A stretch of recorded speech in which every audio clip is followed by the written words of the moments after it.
একটি ছোট্ট কোম্পানি যার দাম 125 টাকার মতো চলছে, ছোট্ট কোম্পানি।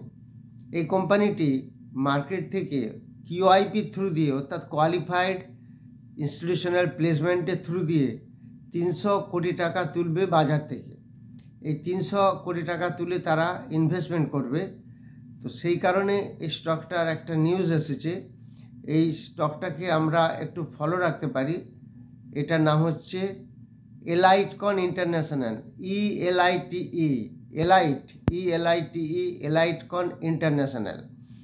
আপনারা সাবস্ক্রাইব করবেন, লাইক করবেন, শেয়ার করবেন এবং কমেন্ট দেবেন। আর 3 আগস্ট যে ব্যাচটি চলছে, যারা ইন্টারেস্টেড তারা যোগাযোগ করবেন হোয়াটসঅ্যাপে। আজকে একটি ভিডিও বেরোবে, সেটি দেখে নেবেন। এলাইটকন ইন্টারন্যাশনাল, ELITECON, এলাইটকন ইন্টারন্যাশনাল।